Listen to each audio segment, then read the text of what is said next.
예, 오늘 같이 나누실 하나님의 말씀은 구약성경 사무엘상 15장 24절부터 31절 말씀입니다. 구약성경 사무엘상 15장 24절부터 31절 구약성경 432페이지입니다. 제가 봉독하고요. 마지막 31절 우리 다같이 봉독하겠습니다. 제가 성경 봉독하겠습니다. 사울이 사무엘에게 이르되 내가 범죄하였나이다. 내가 여호와의 명령과 당신의 말씀을 어긴 것은 내가 백성을 두려워하여 그들의 말을 청종하였음이니이다. 청하오니 지금 내 죄를 사하고 나와 함께 돌아가서 나로 하여금 여호와께 경배하게 하소서 하니 사무엘이 사울에게 이르되 나는 왕과 함께 돌아가지 아니하리니 이는 왕이 여호와의 말씀을 버렸으므로 여호와께서 왕을 버려 이스라엘 왕이 되지 못하게 하셨음이니이다 하고 사무엘이 가려고 돌았을 때에 사울이 그의 겉옷자락을 붙잡음에 찢어진지라. 사무엘이 그에게 이르되 여호와께서 오늘 이스라엘 나라를 왕에게서 떼어 왕보다 나은 왕의 이웃에게 주셨나이다.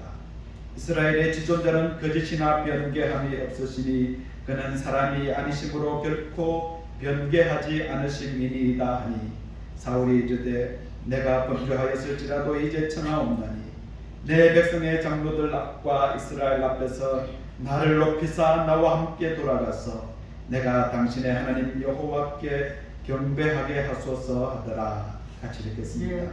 이에 사무엘이 돌이켜 사울을 따라가매 사울이 여호와께 경배하니라. 아멘.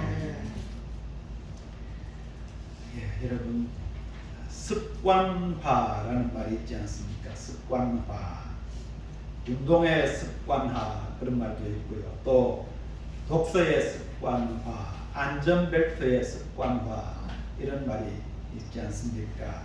이 습관화되다라는 말의 의미가 여러분 무엇일까요? 우리가 이 사전적인 의미로는 버릇처럼 익숙하게 된다 그런 의미를 가지고 있습니다.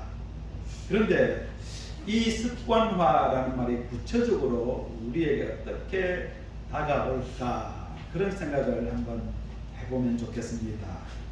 두 가지로 생각할 수가 있는데요. 하나는 이 긍정적인 의미로서의 습관화가 있습니다.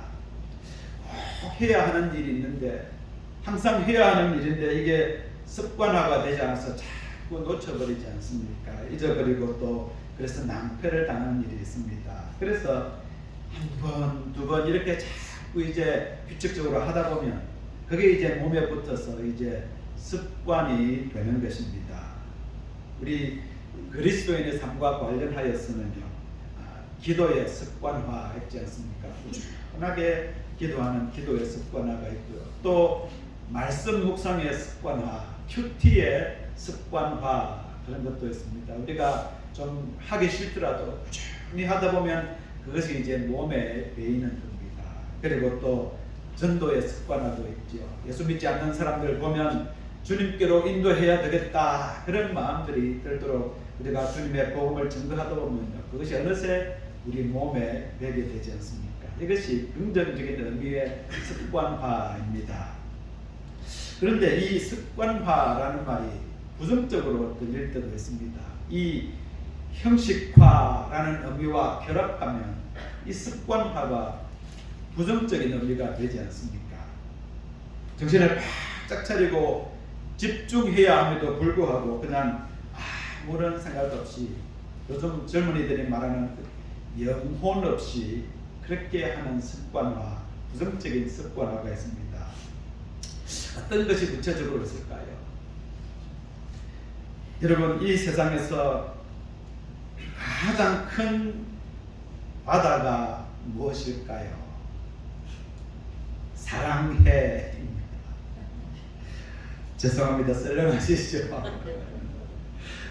그런데 우리가 이 사랑해라는 말을 할 때 아주 영혼 없이 합니다. 그냥 정말로 우리 마음을 다 담아서 사랑해 이래야 되는데요. 그냥 감정을 담지 않고 사랑해 툭 던져버리고 맙니다. 그리고 던진 사람도 그래 버리고 마는 겁니다. 여러분, 그런데 한번 여러분 사랑할 때 기억나십니까? 사랑하는 사람에게 처음 사랑해 이 말을 할 때는요, 그 말을 얼마나 하기가 힘들은지 모르지 않습니까? 해야지 그렇게 벼르다가 그러다가 그 상대방 앞에 가서는 사랑해 이렇게 말하지 못하고 다닥거리면서 사랑해 이러지 않습니까? 엄청 무게가 실렸었습니다. 그리고 그렇게 말할 때뿐만 아니라 자신을 사랑하는 사람으로부터 이 사랑해라는 말을 들었을 때는 그 말이 너무나 감격스러워서 기뻐서 그래서 집에 가서 잠을 설치기도 하던 그런 단어가 사랑해라는 말의 무게가 아니었습니까? 그런데 생각 지내다 보니까 이 사랑해라는 말의 무게가 없어져 버렸습니다. 위력이 없어져 버리고요. 그냥 의무적으로 하는 말이 그냥 되어버렸습니다. 습관적으로 그래 이렇게 되어버리는 겁니다. 여러분 또 하나요. 오늘이 여러분 무슨 날인 줄 아시죠? 아십니까? 예, 아시는 분도 계시지만 모르시는 분도 많으십니다. 오늘이 아버지 주일, 아버지 날입니다. 여러분 아십니까? 그런데 이 습관화와 관련하여서 이 아버지가 부정적으로 습관화된 그런 단어가 아닐까 그런 생각이 듭니다. 이 상대적으로 어머니와 관련해서 말입니다. 지나갔지만요, 우리 지나간 어머니 날은 그야말로 좀 대단하고 시끌벅적한 날 아니었습니까? 그랬던 것 같습니다. 흩어졌던 가족들이 모이기도 하고요. 또 경제적으로 지출도 많이 하고 또 그래서 그냥 지나가면 절대로 안 되는 날, 그날이 어머니 날이었지 않습니까? 그런데 이 상대적으로 우리 아버지 날은요, 그냥 없으면 안 하면 섭섭하니까 아버지들이 삐지니까 그래서 마지못해 하는 날 같습니다. 그냥 달력에 Father's Day 그렇게 적혀 있는 날 그 정도 같습니다. 우리 교회에서도 지난 어머니 날에는 우리가 별로 우리 어머니들에게 해드린 것이 없어서 참 죄송합니다만, 그럼에도 불구하고 우리 어머니 날에는 작은 선물이라도 꼭 해야 한다, 그것이 당연하게 여겨졌습니다. 그런데 이 아버지 날은요, 네가 선물을 해야 돼 말이야 이랬습니다. 이런 고민하다가 겨우 그래 안 하면 우리 아버지들 삐질지 모르니까 양말 조각이라도 하나 주자, 이래서 겨우 하나 마련했습니다. 오늘 여러분 아버지들 가실 때 양말 좀 준비되었습니다. 또 오늘 우리가 예배를 마치고 이제 영대 장로님 댁에 가서 소풍처럼 야외 식사를 합니다. 그런데 여러분 아버지 날 이어서 하는 것이 아닙니다. 얼마 전부터 우리가 오늘 이렇게 야외 식사 행사를 하자 이렇게 결정되었거든요. 그런데 날짜를 보니까 아버지 날이 그래서 우리 야외 식사 행사에 아버지 날 축하 이런 말을 끼워 넣은 겁니다. 아버지 날을 기념해서 하는 행사가 아닙니다. 죄송합니다. 제가 아버지를 너무 비참하게 여러분 힘 빠지게 하는 거 아닌가. 그런데 저도 아버지입니다. 30년 차 아버지입니다. 아무튼 우리 아버지들 참 축하드립니다. 정말 아버지로 사시느라 고생 많으셨습니다. 힘든 아버지로 사시느라 얼마나 여러분 고생하셨습니까? 주님께서 여기 아버지들을 축복해 주시기를 간절히 축원합니다. 여러분 주님의 이름으로 여기 계신 아버지들 축복합니다. 제가 병 주고 약 주고 있는 거죠.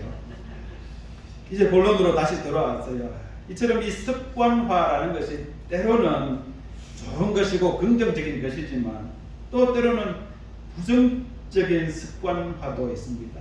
그래서 이 습관화의 형식화라는 것이 더해지면 아주 부정적인 것이 됩니다. 그 중에 대표적으로 형식화된 부정적으로 형식화된 습관화가 있는데요. 그것이 예배입니다. 예배. 오늘날 우리 예배가 습관화, 형식화 되어버린 면이 적지 않습니다. 여러분, 이 예배가 습관화 되었다는 말이 무슨 의미일까요? 긍정적으로 말하면 삶이 예배가 되고 예배가 삶이 되는 것, 그것이 예배의 습관화의 긍정적인 의미입니다. 그런데 부정적인 의미에서는 예배는 당연히 드리는 것이니까, 또 예배를 드리지 않으면 무언가 찝찝하니까, 그래서 습관적으로 형식적으로 드리게 되는 것이 부정적인 의미의 예배 의미입니다. 예배를 드리지 않으면 주님이 화낼 것 같습니다. 주님이 두렵기도 하고요. 또 예배를 통해서 주님으로부터 축복을 받아야 한다, 이런 생각으로 예배를 드리기도 합니다. 퍼즐처럼 예배가 나의 삶에 구성하는 한 조각이기 때문에 그 퍼즐을 맞추기 위해서 예배를 드리는 그런 모습들이 우리에게 있습니다. 이것이 오늘의 설교 제목인 습관성 예배 증후군입니다. 습관성 예배 증후군. 제가 이름 붙인 것인데, 이 증후군이라는 말은 병적인 증세를 말하는 겁니다. 딱 꼬집어서 병이다 그렇게 말하기는 좀 그렇고요. 또 병이 아니다 그렇게 말하기도 좀 뭐한 것, 그것이 증후군입니다. 그런데 이런 습관성 예배 증후군을 보이는 그런 사람이 있는데, 바로 오늘 본문에 나오는 사울 왕이 그랬습니다. 오늘 본문 24절에 보면 이 사울이 사무엘에게 죄를 지었다 이렇게 말합니다. 자신이 주님의 명령을 어기고 사무엘의 지시를 따르지 않았다고 합니다. 그러면서 백성들이 두려워서 그랬다 이렇게 이야기하는 겁니다. 이 내용의 앞부분을 보면 주님께서 이제 사무엘을 통해서 사울에게 말씀하시거든요. 주님께서 이스라엘 백성들을 출애굽하여서 데리고 나올 때, 그럴 때 아말렉 족속이 이 길을 막고 이스라엘 백성을 대적한 것을 이야기하시면서, 그래서 저 아말렉을 벌하겠으니 내가 그들을 쳐서 진멸하라 이렇게 주님이 말씀하십니다. 모든 소유를 남기지 말고 진멸하되 남녀와 소아와 젖 먹는 아이와 우양과 낙타와 나귀를 죽이라 이렇게 주님이 명령하셨습니다. 이 명령을 사울이 자신이 드려서는 안 되는 번제를 직접 드림으로 인해서 주님으로부터 1차적인 실격 판정을 받고 난 이후에 23년이 지난 다음에 주님께서 사울에게 이 명령을 다시 하는 겁니다. 그러니까 주님께서 다시금 사울에게 반드시 통과해야만 하는 새로운 시험의 기회를 주고 계시는 겁니다. 재시험의 기회를 주셨습니다. 비록 사울이 그때 1차 시험에서는 실격 판정을 받기는 했지만 주님께서 다시금 사울을 버리지 않으시고 새롭게 주님과의 관계를 회복할 수 있는 그런 기회를 주시는 것이 이 시험, 재시험인 겁니다. 여러분 아시겠지만 우리 주님이 정이 많으신 분이지 않습니까? 사랑이 많으신 분이십니다. 언제든 주님께 돌아오기를 기다리시는 분이고요. 그래서 탕자가 돌아오기를 날마다 기다리면서 그 길목을 눈이 떨어지라 쳐다보고 계시는 분이 바로 우리 주님이시지 않습니까? 이처럼 이 주님께서는 다시 사울에게 기회를 주시는 겁니다. 제2차 재시험을 보게 하신 겁니다. 아말렉을 진멸해라 이러셨습니다. 여기에 진멸하되라는 단어가 나오지 않습니까? 이 단어가 굉장히 유명한 단어입니다. 히브리어로 헤렘이라는 겁니다. 아주 유명한 단어인데요. 이 헤렘이라는 것은 하나님의 공의를 만족시키기 위해, 그리고 하나님께 영광을 돌릴 목적으로 이 부정한 것을 제거하거나 또 저주받은 물건을 제사장에게 바치는 행동, 그것을 헤렘이라고 합니다. 그래서 이 하나님의 뜻에 따라 헤렘으로 지정이 된 것은요, 절대로 다른 용도로 쓰일 수 없었습니다. 오직 하나님의 공의의 만족을 위해서 헤렘의 법칙대로 그대로 시행해야 되는 것이었습니다. 이 산 것이면 죽여야 했고요. 또 그 밖에 물건들은 다 불에 태워야 했습니다. 또 불에 태우지 않는 그런 금과 은 이런 것들은요, 모두가 성소에 귀속시켜서 하나님께 드려져야 했습니다.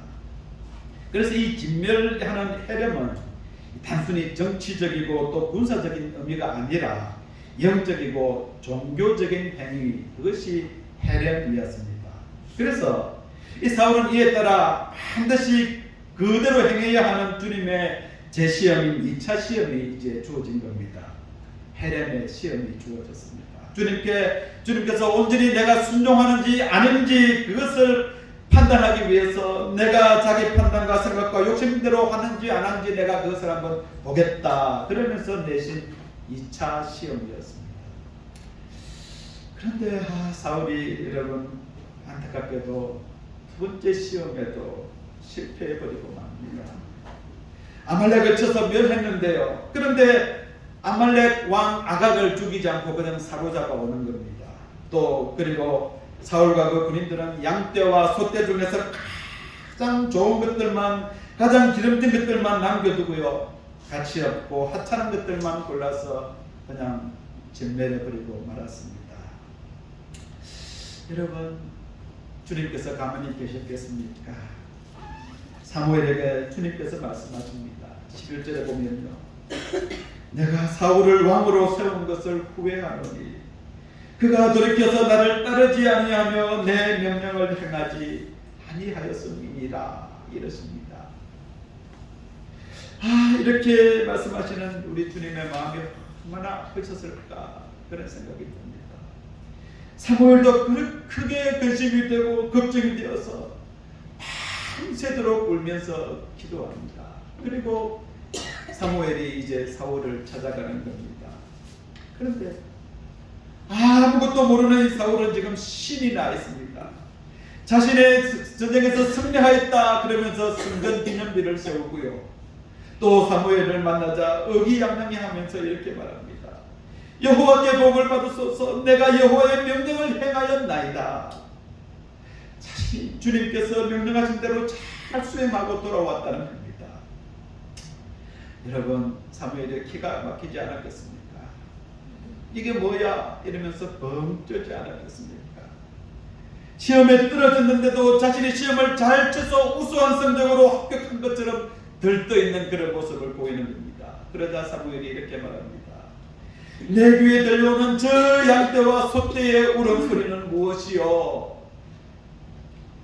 이러니까 사울이 아무렇지도 않은 듯 천연덕스럽게 이렇게 말합니다. 이거 우리 병사들이 아말렉 사람들에게서 빼앗아 온 것인데요, 당신의 하나님 여호와께 제물로 바치려고 가장 좋은 것들만 골라서 가져온 겁니다.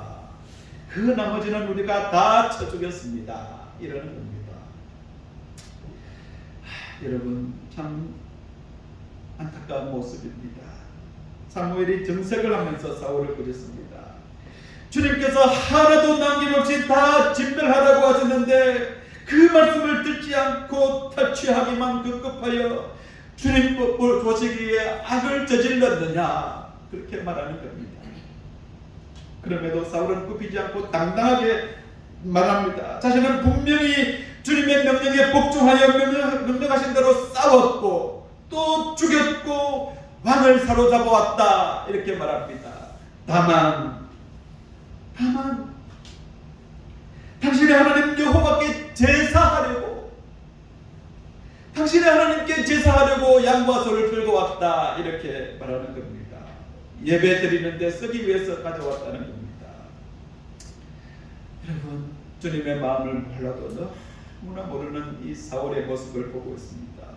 그 말이 아닌데, 주님의 뜻이 그것이 아닌데 그렇게 말하는 겁니다. 어쩌면 사울은 사무엘이 괜히 자신을 생트집 잡는다 그렇게 생각했을 것 같습니다. 왜? 무엇이 잘못되었느냐 이렇게 말하고요. 내가 예배 드리려고 그랬는데 무엇이 잘못되었느냐 그렇게 말하고 있는 겁니다. 2차 시험의 답이 무엇인지에 대해서 전혀 방향을 못 잡고 있습니다. 시험 공부를 제대로 하지 않았습니다. 출제 경향을 제대로 파악하지 못했습니다. 그러면서 엉뚱한 답만 외웠던 것입니다.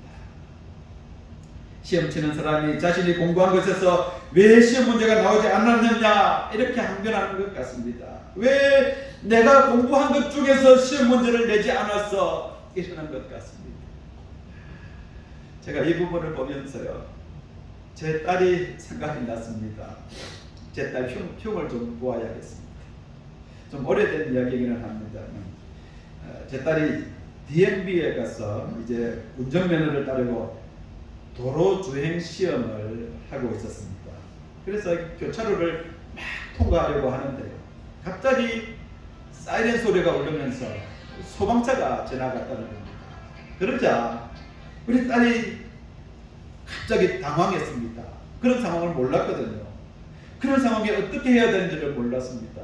그래서 딸이 어떻게 했을까요? 옆에 타고 있던 시험관에게 물었답니다. 어떻게 해야 되죠? 여러분 어떻게 되었겠습니까? 떨어졌죠. 아니 주행 시험을 보는데 어떻게 해야 되느냐고 시험관에게 여러분 물어서 되겠습니까?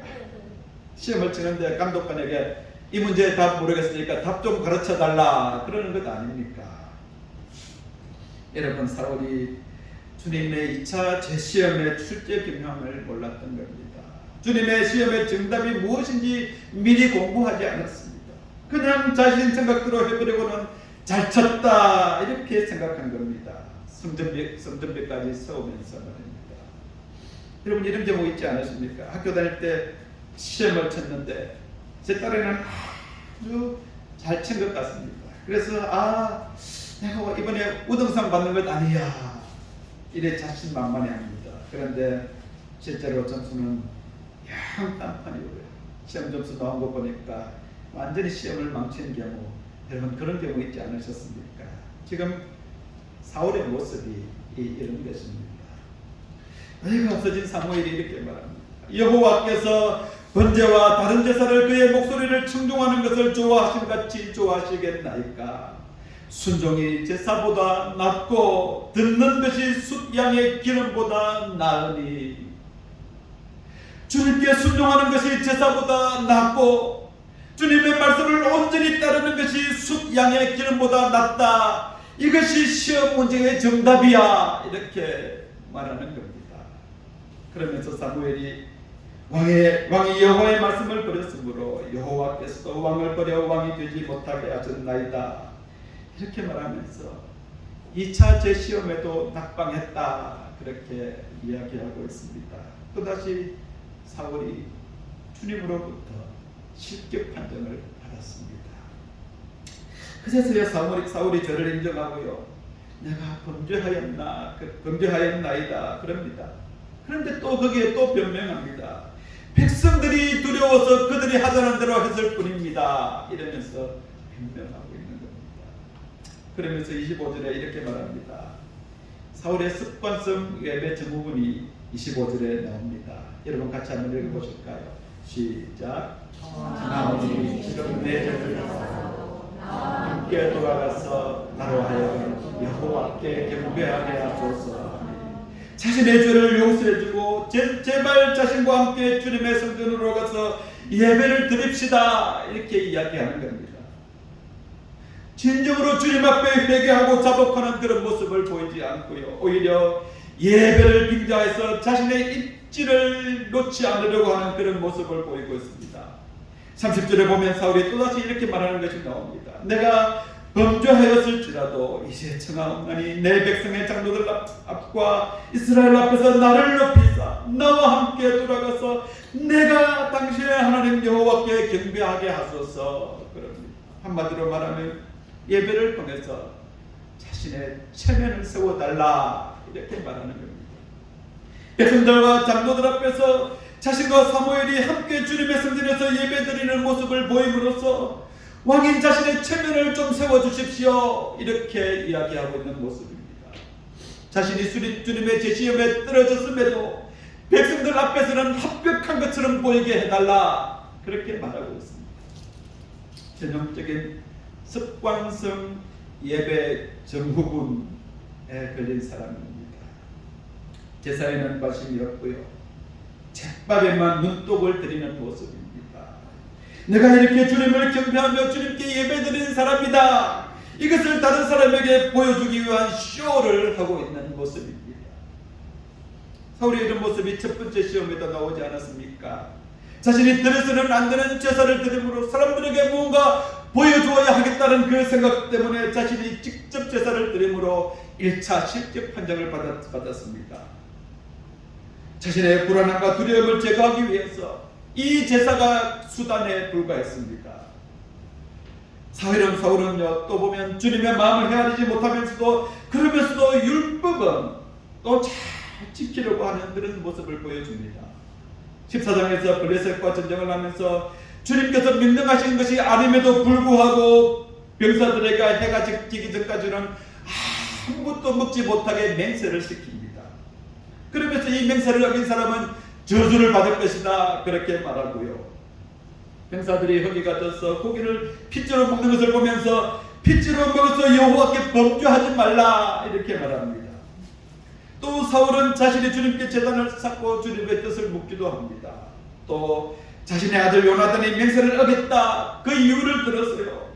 자신의 아들까지 죽이려고 하는 극단적인 율법주의자의 모습을 보여주고 있는 것입니다. 그런데 정작 그 마음속에, 그 자신 속에는 주님을 두려워하는 마음이 없었습니다. 주님을 사랑하고 주님을 말씀에 진정으로 순종해야 하겠다, 그런 모습이 그 속에 없었던 것입니다. 단지 율법의 얽매인 습관성 예배 증후군에 걸린 모습을 보여주고 있습니다. 여러분 어떠하십니까? 이런 사울왕의 모습이 여러분 어때 보이십니까? 여러분 진정한 예배자의 모습이 아님을 여러분 보시지요.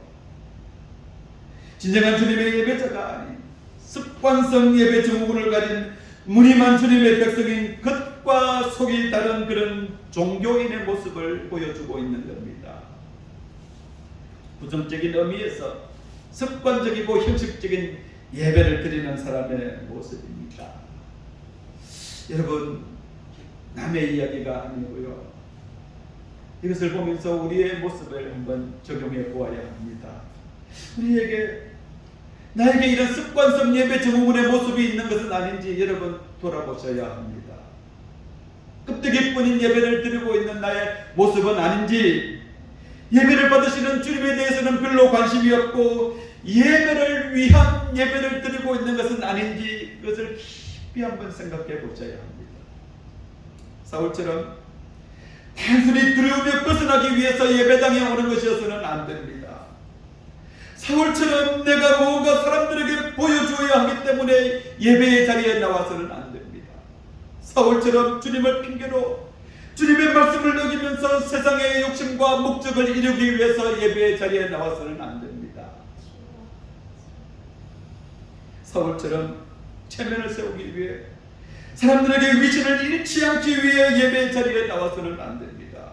사울처럼 율법에 얽매여서 어릴 때부터 습관화 되었기 때문에 그래서 교회에 나오는 것이어서는 안 됩니다. 예배 자리에 나오지 않으면 주님께 벌을 받을 것이라는 두려움으로 인해서 나오셔서도 안 됩니다. 여러분, 예배는 주술적인 부적이 아닙니다. 여러분, 어떻게 우리가 예배 자리에 나와야 할까요? 주님 앞에 진정으로 자복하고 회개하는 마음으로 나와야 합니다. 주님의 말씀이 철저하게 순종하겠다 하는 그런 마음으로 나오셔야 합니다. 주님의 살아계심과 인자하심을 믿고 그것을 기대하며 나오셔야 합니다. 주님께 나의 삶을 온전히 맡기겠다는 그런 심정으로 여러분 나오셔야 합니다. 세상의 계급장 다 떼고 나오셔야 합니다. 벌거벗은 나의 자아의 모습으로 나와야 합니다.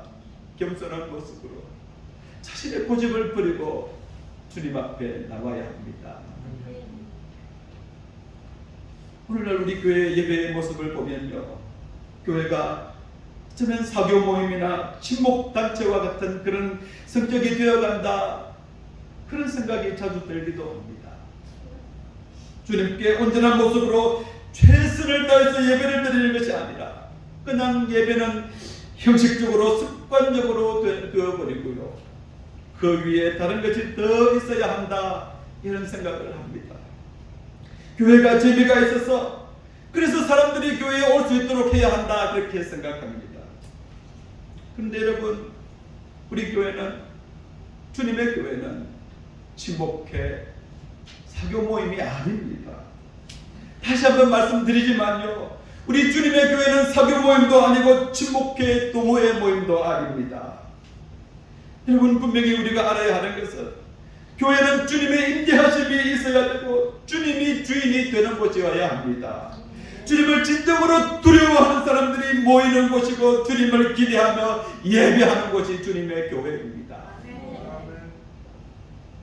교회가 친목단체나 소교모임과 무엇이 다르고 달라야 하는가를 우리가 깊이 한번 생각해 볼 필요가 있습니다. 그렇지 않으면요, 교회가 인간이 주인이 되고 사람이 주인이 되어버리고 맙니다. 여러분, 소교모임과 친목회와 우리 주님의 교회가 어떤 면이 다르겠습니까? 친목회 모임은요, 되게 서로 좋아하는 사람들끼리만 모이지 않습니까? 서로 뜻이 같고 관심사가 같은 사람끼리만 모입니다. 자기가 하고 싶은 것, 자기가 좋아하는 것만을 하는 그런 모임이 친목회, 동호회, 사교 모임입니다. 그래서 자기와 코드가 맞는 사람들끼리만 어울립니다. 자기와 다르면 그 사람을 왕따시켜서 내보내거나 그것이 안 되면 자신이 그냥 나갑니다. 마음에 들지 않으면 간단히 떠나버리는 것, 그것이 사교 모임, 친목회, 동호회이지 않습니까? 그런데 여러분, 이 주님의 교회는 그렇지 않습니다. 자신이 하고 싶은, 자기가 하고 싶은 것, 자기가 좋아하는 것을 하는 것이 아닙니다. 주님이 기뻐하시는 것을 하고요, 주님이 원하시는 것을 하는 것이 바로 교회입니다. 코드가 맞는 사람들끼리만 모이는 것이 아닙니다. 다양한 코드를 가진 사람들이 모여서 그래서 주님의 온전한 몸을 이루는 것, 그것이 주님의 교회입니다. 그랬어요. 때로는 자신이 하기 싫은 것, 동의하지 않는 것이라 할지라도 감사함으로 해야 하는 것이 교회입니다. 자신이 죽어야 하는 곳, 그곳이 바로 교회입니다. 아멘. 여러분 믿으시죠? 아멘. 그 가운데 주님의 교회에 가장 중요한 것이 예배입니다. 여러분, 예배가 가장 중요합니다. 습관적이고 형식적인 예배, 주님이 기뻐하지 않으십니다. 주님께서 받지 않으십니다. 이렇게 생각하는 분이 계실 수 있습니다. 그래도 교회가 재미있어야 사람들이 모이는 것 아니냐. 그런데 여러분, 그렇지 않습니다.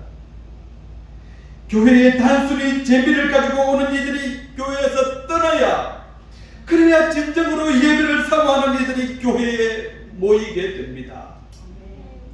그래야 주님을 사모하는 이들이 교회를 찾게 되는 것입니다. 얄팍한 속임수에 사탄 발림의 유혹에 넘어가서는 안 됩니다. 주님이 기뻐하시는 방법이 아닙니다. 우리가 예배에 집중하고 예배에 우리가 목숨을 걸 때에 그때 진정으로 예배를 사모하는 사람들이 교회에, 주님의 교회에 모이게 될 것입니다. 윈하우젠 증후군이라는 것이 있습니다. 들어보셨습니까? 이것은 한마디로 말하면 꾀병을 말합니다. 꾀병. 그런데 이 증후군은요, 꾀병이기는 하지만 자신이 거짓말을 하는 줄 모르고 하는 꾀병, 그것이 윈하우젠 증후군입니다. 이것이 특징입니다. 보통 우리가 꾀병을 부린다 할 때 말입니다, 자신이 꾀병인 것을 알면서 어떤 목적을 이루기 위해서 꾀병을 부리지 않습니까? 그런데 이 윈하우젠 증후군에 걸린 사람은요, 자신이 거짓말하는 줄 모르고 거짓말을 합니다. 자신이 아픈 줄 아픈 것인지 안 아픈 것인지 모르고 아프다고 하는 것이 바로 민하우젠 증후군입니다. 그런데 여러분, 오늘날 이 습관성 예배 증후군에 걸린 사람이 꼭 이런 민하우젠 증후군에 걸린 사람과 비슷합니다. 자신은 주님을 잘 섬기고 있다고 생각하고요, 자신은 주님의 뜻을 잘 행하고 있다고 그렇게 믿습니다. 예배를 꼬박꼬박 드리면서 자신은 누구보다도 주님을 잘 믿는다, 이렇게 믿고 있는 겁니다. 그런데 실제로는 사울처럼 껍데기뿐인 신앙생활을 하고 있습니다. 스스로 속고 있는 신앙생활을 하고 있습니다. 예배 가운데 주님을 깊이 인격적으로 만나지 못합니다. 그냥 수박 그다지 만나듯 빙글 주님의 은전이만 돕니다. 그러면서 자신이 진정한 예배자 그리스도인이다, 이렇게 생각하기도 합니다. 여러분, 우리 가운데 누구나 이런 습관성 예배 증후군에 걸린 사람이 될 수 있습니다. 민하우젠 증후군에 걸려서 자신이 스스로 속고 있는 신앙생활을 하고 있을 수도 있습니다. 우리가 내가 어떻게 주님께 예배드리고 있는가를 여러분, 우리가 스스로 잘 살펴야 합니다. 사랑의 이 말이 습관화 형식화되어서 더 이상 위력을 발휘하지 못하는 것처럼, 또 아버지 날이 그냥 어쩔 수 없이 그냥 기념하는 날이 되어버린 것처럼 우리가 드리는 예배가 그런 예배가 되어서는 안 됩니다. 여러분, 그래야 우리가 사울왕처럼 주님께 버림을 받지 않을 것입니다. 우리가 부끄러움을 당하지 않을 것입니다. 여러분, 우리 모두가 부디 형과 진리로 주님이 기뻐 받으시는 그런 예배자가 되시기를 주님의 이름으로 간절히 축원합니다. 기도하겠습니다. 주님, 두렵습니다. 떨립니다. 내가 잘 모르면서도 주님을 깊이 사랑하고 섬기지 않으면서도 내가 껍데기뿐인 그런 모습으로 주님을 섬기고 있는 것은 아닌지 모르겠습니다.